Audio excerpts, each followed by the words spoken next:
নমস্কাৰ আপোনালোক সকলোকে পুনৰবাৰ স্বাগতম নাছমাই মজিদ বন্ধুসকল বলগতে সামগ্ৰী নটা গুৰুত্বপূৰ্ণ খবৰ প্ৰথমটো খবৰ অৰুণোদয় আঁচনিক লৈ বৃহৎ ঘোষণা মুখ্যমন্ত্ৰী হিমন্ত বিশ্ব শৰ্মাৰ ৰাজ্যৰ হাজাৰ হাজাৰ লোকৰ নাম কৰ্তন কৰা হ'ব অৰুণোদয় আঁচনিৰ পৰা লগতে হাজাৰ হাজাৰ লোকৰ নাম অন্তৰ্ভুক্ত কৰা হ'ব অৰুণোদয় আঁচনিত অৰুণোদয় আঁচনিত নতুনকৈ কাৰ কাৰ নাম কৰ্তন কৰা হ'ব আৰু কাৰ কাৰ নাম অন্তৰ্ভুক্ত কৰা হ'ব চাওঁ আহক 15 পৰা 28 ডিসেম্বৰ তাৰিখলৈ ৰাজ্যত অনুষ্ঠিত হ'ব হিতাধিকাৰী বাছনি সভা অৰুণোদয় হিতাধিকাৰীসকলৰ বাবে অত্যন্ত গুৰুত্বপূৰ্ণ এই সভা অৰুণোদয় লাভ কৰা আৰু বঞ্চিত সকলোৱে এই সভাত পঞ্জীয়ন কৰিব লাগিব নিজৰ নাম পুৰণা অৰুণোদয় পোৱা সকলেও কৰিব লাগিব পঞ্জীয়ন বহু পুৰণি হিতাধিকাৰীৰ নাম কৰ্তন হ'ব অৰুণোদয় আঁচনিৰ পৰা অৰুণোদয় তৃতীয়ত নাথাকিব চৰকাৰী চাকৰি পোৱা লোক একোটা সমষ্টিত 40,000কৈ অৰুণোদয় হিতাধিকাৰী নিৰ্বাচিত কৰিব চৰকাৰে ঘৰত ৰেচন কাৰ্ড থাকিলেই অৰুণোদয় আঁচনিৰ বাবে কৰিব পাৰিব আবেদন ৰেচন কাৰ্ড থকা সকলো মহিলাক নিৰ্বাচিত কৰা হ'ব অৰুণোদয় আঁচনিৰ বাবে যোৰহাটত এই বৃহৎ ঘোষণা ৰাজ্যৰ মুখ্যমন্ত্ৰী হিমন্ত বিশ্ব শৰ্মাৰ পৰৱৰ্তী খবৰ বিজেপিৰ বিৰুদ্ধে সদনত কংগ্ৰেছ নেত্ৰী প্ৰিয়ংকা গান্ধীৰ গৰ্জন সাংসদ হিচাপে প্ৰথমটো ভাষণতেই বিজেপিক তুলাধনা কংগ্ৰেছ নেত্ৰী প্ৰিয়ংকা গান্ধীৰ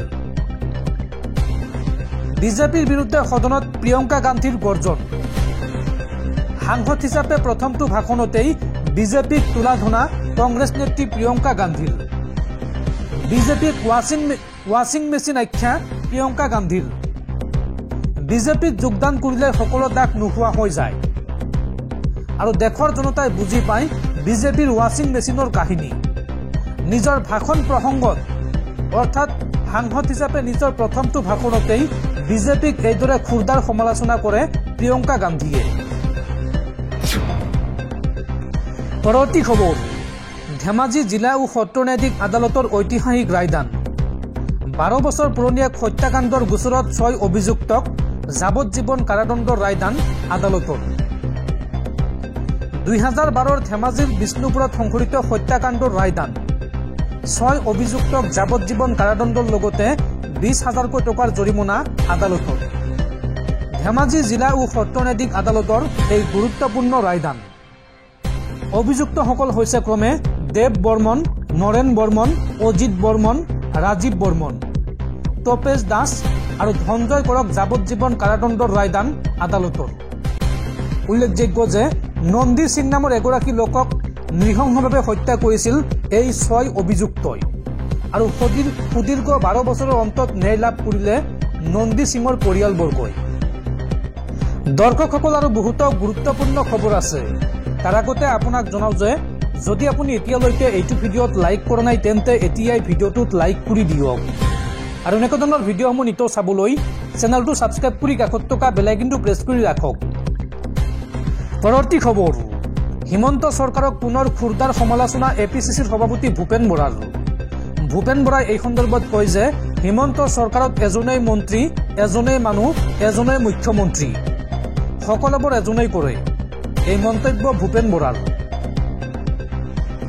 হিমন্ত চৰকাৰত এজনেই মন্ত্ৰী এজনেই মানুহ এজনেই মুখ্যমন্ত্ৰী কেতিয়াবা দাদা ব্ৰিগেডৰ দুজন মানে ধৰফৰাই থাকে এই চৰকাৰ একনায়কত্ববাদী চৰকাৰ এটা পৰিয়ালৰ ক্ষমতা এটা পৰিয়ালৰ সম্পত্তি বৃদ্ধিত গোটেই চৰকাৰখন উৎসৰ্গিত বিজেপিৰ শোষণ আৰু লুণ্ঠনৰ কেন্দ্ৰবিন্দু হৈছে অসম হিমন্ত বিশ্ব শৰ্মাই নিজকে সৰ্বা বুলি ভাবে মুখ্যমন্ত্ৰী ডক্টৰ হিমন্ত বিশ্ব শৰ্মাক এইদৰে তীব্ৰ কটাক্ষ প্ৰদেশ কংগ্ৰেছৰ সভাপতি ভূপেন বৰাৰ পৰৱৰ্তী খবৰ মুখ্যমন্ত্ৰীৰ নিৰ্দেশৰ পিছতে তৎপৰ হৈছে আৰক্ষী ভুৱা আধাৰ কাৰ্ড প্ৰস্তুতৰ লগত জড়িত 5 জনক আটক আৰক্ষীৰ অসমৰ নগাঁও মৰিগাঁও জিলাৰ লগতে আন কেইবাখনো জিলাত জনসংখ্যাতকৈ আধাৰ কাৰ্ডৰ সংখ্যা অধিক হোৱাত ৰাজ্য চৰকাৰ উদ্বিগ্ন হৈ পৰিছে যাৰ বাবে এনআৰচিত আবেদন নকৰা কোনো লোকে আধাৰ কাৰ্ড লাভ নকৰিব বুলি ৰাজ্যিক কেবিনেটে শেহতীয়াকৈ এক সিদ্ধান্ত গ্ৰহণ কৰিছে আৰু ইয়াৰ পিছতে তৎপৰ হৈ পৰিছে অসম আৰক্ষী আৰু ইয়াৰ অংশ হিচাপে শুক্ৰবাৰে নগাঁও আৰক্ষীয়ে জুৰিয়াৰ চিতলমাৰী বিলত অভিযান চলাই সেলিমুদ্দিন নামৰ এজন কম্পিউটাৰ প্ৰতিষ্ঠানৰ গৰাকীক আটক কৰাৰ লগতে বাহাৰুল ইছলাম নামৰ আন এজন লোককো আটক কৰে। তেওঁলোকৰ পৰা আৰক্ষীয়ে বিভিন্ন ইলেক্ট্ৰনিক সামগ্ৰীৰ লগতে কেতবোৰ নথিপত্ৰ জব্দ কৰি জেৰা অব্যাহত ৰাখিছে। আৰক্ষীয়ে তেওঁলোকক অবৈধভাৱে আধাৰ কাৰ্ড প্ৰস্তুত কৰা কাৰ্যত জড়িত থকাৰ সন্দেহ কৰিছে। ভুৱা আধাৰ কাৰ্ড প্ৰস্তুত কৰাত জড়িত থকাৰ অভিযোগত বিহাৰৰ জ্ঞান প্ৰকাশ আৰু উত্তৰ প্ৰদেশৰ আদিত্য কুশৱাহা আৰু অৱনীশ কুমাৰকো নগাঁও আৰক্ষীয়ে আটক কৰিছে। বহিৰ্ৰাজ্যৰ এই লোককেইজনৰ সৈতে মিলি জুৰিয়াৰ লোককেইজনে অবৈধভাৱে ভুৱা আধাৰ কাৰ্ড প্ৰস্তুত কৰি থকাৰ অভিযোগ উঠিছে। আৰক্ষীয়ে তেওঁলোক চাইবাৰ অপৰাধত জড়িত থকাটো নিশ্চিত কৰিছে আৰু বৰ্তমানে অধিক তথ্য আহৰণৰ বাবে আৰক্ষীয়ে তেওঁলোকক জেৰা অব্যাহত ৰাখিছে। পৰৱৰ্তী খবৰ, অৱশেষত জামিন লাভ কৰিলে পুষ্পাটোৰ অভিনেতা অল্লু অৰ্জুনে। তেলেংগানা উচ্চ ন্যায়ালয়ে মঞ্জুৰ কৰিলে অভিনেতাগৰাকীৰ অন্তৱৰ্তীকালীন জামিন। অভিনেতা অল্লু অৰ্জুনৰ অন্তৱৰ্তীকালীন জামিন মঞ্জুৰ। তেলেংগানা উচ্চ ন্যায়ালয়ে জামিন দিলে অভিনেতা অল্লু অৰ্জুনক। নিহত মহিলাগৰাকীৰ স্বামীয়ে প্ৰত্যাহাৰ কৰিলে গোচৰ। উল্লেখযোগ্য যে হায়দৰাবাদ আৰক্ষীয়ে গ্ৰেপ্তাৰ কৰিছিল অভিনেতাজনক। জুবলি হিলছৰ বাসগৃহত উপস্থিত হৈ অল্লুক গ্ৰেপ্তাৰ কৰিছিল আৰক্ষীয়ে আৰু নামপল্লী আদালতে 14 দিনৰ ন্যায়িক জিম্মালৈ প্ৰেৰণ কৰিছিল অভিনেতাজনক। 4 ডিচেম্বৰত পুষ্পাটোৰ প্ৰিমিয়াৰৰ দিনা হৈছিল অভাৱনীয় ভিৰ আৰু সন্ধ্যা থিয়েটাৰত পদপিষ্ট হৈ মৃত্যুক সাৱটিছিল এগৰাকী মহিলাই। মহিলাগৰাকীৰ 9 বছৰীয়া পুত্ৰক গুৰুতৰভাৱে আহত হৈছিল এই ঘটনাত আৰু মৃত্যু হোৱা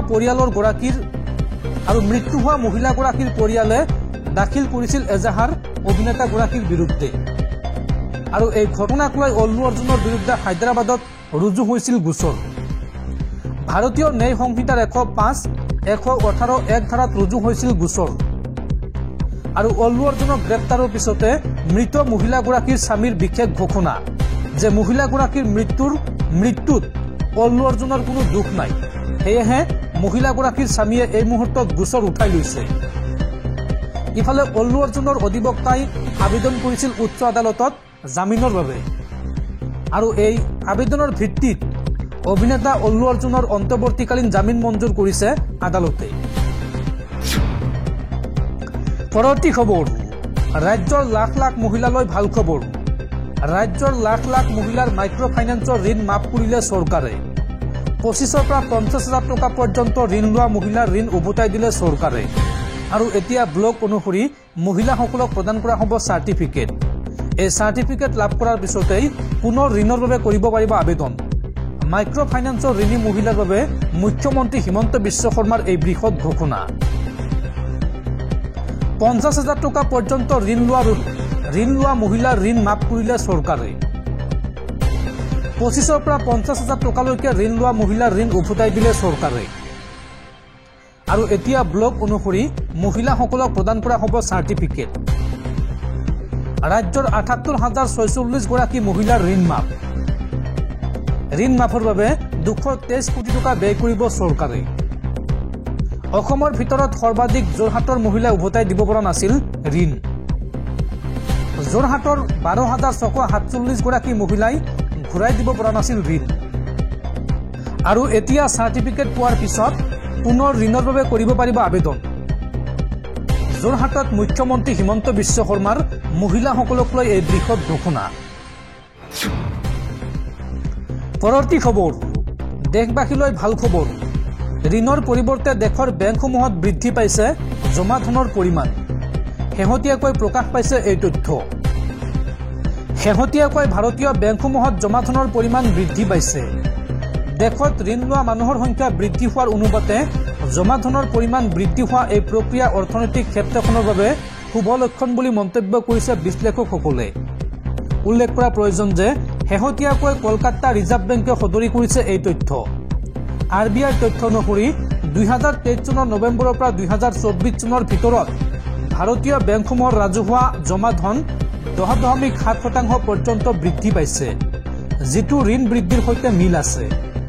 উল্লেখ কৰা প্ৰয়োজন যে 29 নৱেম্বৰত সমাপ্ত হোৱা প্ৰক্ৰিয়াটোত ঋণৰ পৰিমাণ বৃদ্ধি হৈ বছৰৰ পিছত বছৰ ধৰি 10.64% হ্ৰাস পাইছে, যিটো জমা ধনৰ সৈতে প্ৰায় সংগতি ৰাখি বৃদ্ধি পাইছে। একে সময়ছোৱাত 10.72% বৃদ্ধি পাইছে জমা ধনৰ সংখ্যা।